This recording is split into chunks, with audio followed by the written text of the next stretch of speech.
Alors, chers amis, avant d'aborder le phénomène du sharding, je vais vous raconter, ou du moins caricaturer un peu cela, illustrer, parce qu'il y a beaucoup de nouveaux, et si on utilise trop de mots techniques, ça va les embrouiller. Donc, j'essaie du mieux de casser un peu les choses. Vous voyez, donc, je prends un petit exemple. Vous êtes... on prend l'environnement, un village, et il y a une fontaine peut-être à, je dirais, 1 kilomètre ou un peu moins. Vous avez un choix. Je dis bien un choix. Après avoir écouté mon histoire ou mon exemple, vous allez mieux comprendre la suite. Vous allez mieux comprendre le phénomène du sharding. Vous voulez prendre de l'eau. Alors, vous avez il y a deux entités, il y a deux personnes. Il y a un monsieur, lui, il a appelé un enfant, d'accord, pour lui donner quelque chose en récompense. Et il a besoin de l'eau, qu'on lui prenne de l'eau. Mais c'est à 1 kilomètre. Il y a un autre aussi qui se retrouve dans le même cas. Donc, il a besoin qu'on lui prenne de l'eau, parce qu'il manque de l'eau à la maison. Mais c'est à 1 kilomètre de leur maison. Il y a un qui estime que, bon, s'il appelle un élément, un enfant, lui seul peut lui ramener de l'eau. Parce qu'il doit payer cet enfant, ce dernier. Donc, il lui donne, imaginez, une grande bassine, une très grande bassine, parce qu'il estime que il ne va pas faire 1 kilomètre et revenir avec une petite quantité d'eau. Sinon, il va faire trop de va-et-vient. Donc, c'est mieux de lui donner une grande bassine et il va prendre de l'eau dedans et ramener. Donc, ça va réduire, selon lui, le nombre de va-et-vient. Alors, maintenant, l'autre, il a préféré faire appel à 3 personnes pour l'aider à prendre l'eau. Mais avec des bassines de taille ou de contenance moyenne, c'est-à-dire un peu réduite par rapport au premier. Donc ça fait 3 personnes à qui le monsieur B a fait appel. Ils ont commencé l'aventure. Au premier tour, le monsieur A, son élément qu'il a envoyé, il a apporté de l'eau. Au second tour, tellement il avait mal parce que la contenance de la bassine était trop et il avait mal au cou. À un moment donné, il demandait aux gens sur la voie de l'aider à décharger. Il se reposait un peu. Après, il chargeait et il continuait son chemin. Au même moment, le monsieur B, ces 3 éléments ont déjà fait un tour. Et ils sont repartis pour le second tour et ils sont venus.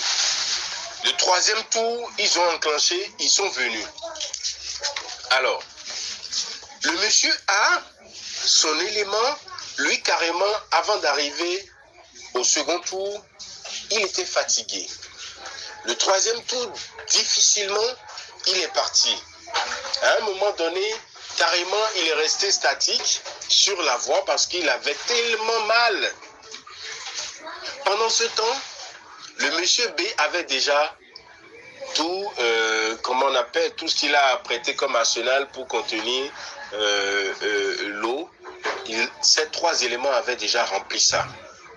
Alors dites-moi, selon vous, quelle option serait la meilleure?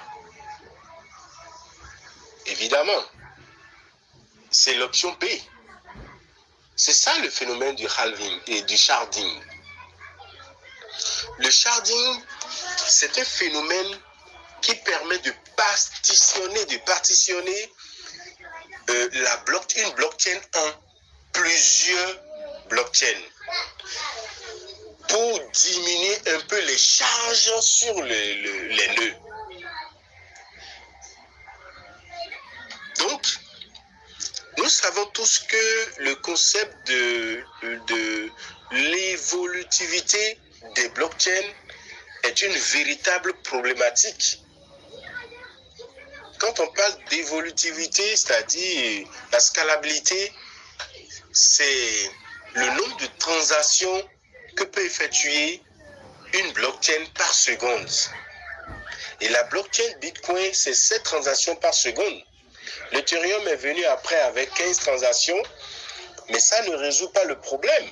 L'Ethereum, entre-temps, était basé sur le Proof of Work au même titre que le Bitcoin. Mais aujourd'hui, avec le merge qu'a connu l'Ethereum, on a eu l'Ethereum 2 aujourd'hui qui est sur le Proof of Stake, la preuve d'enjeu. Donc, l'Ethereum a sacrifié la décentralisation au profit de la scalabilité. Donc, c'est pour vous dire que le phénomène d'évolutivité est un véritable problème pour les blockchains. Donc, tout le monde court vers ce phénomène et sacrifie la décentralisation. Or, nous autres communautés, on a besoin de la décentralisation et de la sécurité beaucoup plus. Mais aujourd'hui, avec le projet Core, on a la scalabilité qui vient s'ajouter. Donc, on a tous les trois. C'est juste une parenthèse. Revenons à nos moutons. Donc, en général, il faut noter que les réseaux blockchain comprennent plusieurs nœuds complets, où chaque nœud enregistre des copies de l'historique complet de la blockchain. Pour qu'une information soit enregistrée dans un grand livre, tous les nœuds du réseau doivent être d'accord. Le fait de conserver la charge transactionnelle de l'ensemble du réseau dans plusieurs nœuds permet de s'assurer que les données ne peuvent pas être corrompues, et ce qui garantit la décentralisation. Alors, le sharding promet de contribuer à réduire la congestion en partitionnant le réseau de telle sorte que chaque nœud ne traite et ne stocke pas toutes les données liées aux transactions de l'ensemble du réseau.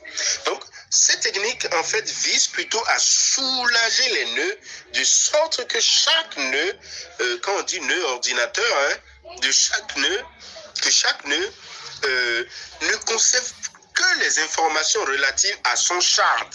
Quand on dit shard, c'est la partition, c'est-à-dire la portion. On a dit que le sharding, le phénomène du sharding permet de fractionner. Donc, c'est la fraction qu'on appelle shard. Donc, en soulageant les nœuds d'une partie de la charge de calcul, le sharding permet d'augmenter le nombre de transactions par seconde. Et plus intéressant encore, le sharding ne compromet pas la confidentialité et la sécurité du réseau. Notamment, le sharding doit être réalisé de manière à ce que tous les shards puissent communiquer fonctionnellement entre eux.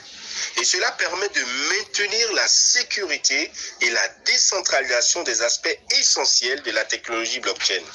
Et l'intégration garantit que les shards traitent et stockent les informations dont leurs fonctions ont besoin, et tout en les rendant facilement accessibles aux autres shards en cas de besoin.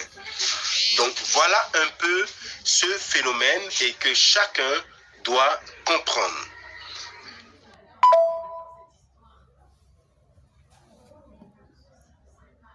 Alors maintenant, on va parler de l'avantage du sharding.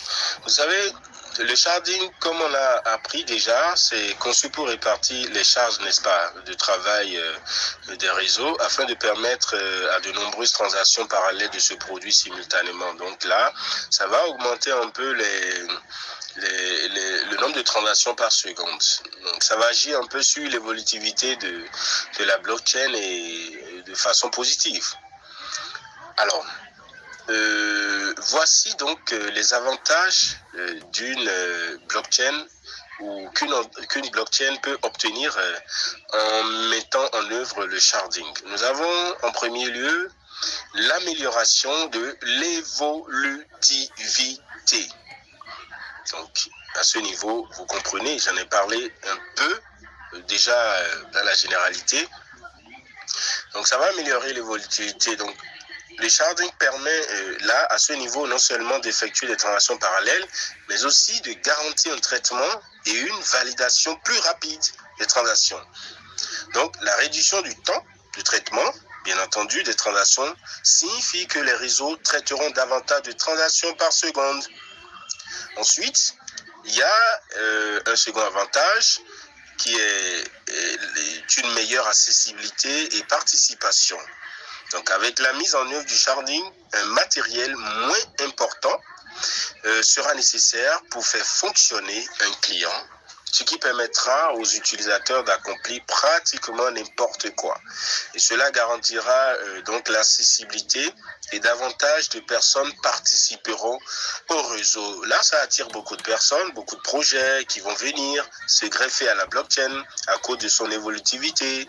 Donc, voilà un thème très simple. Les avantages du phénomène sharding. J'espère qu'avec ces différentes explications, vous allez comprendre de long en large ces trois concepts.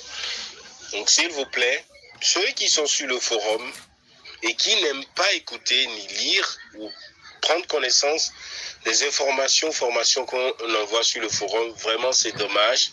Ne venez pas en inbox me redemander encore ce que c'est que le sharding, me redemander ce que c'est que le halving ou la délégation.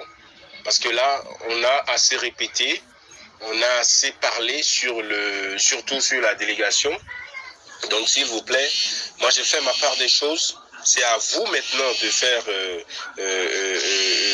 la vôtre. C'est important. C'était votre ami Elvis depuis Cotonou, Bénin. Sur ce, passez une très très bonne journée et à tout à l'heure.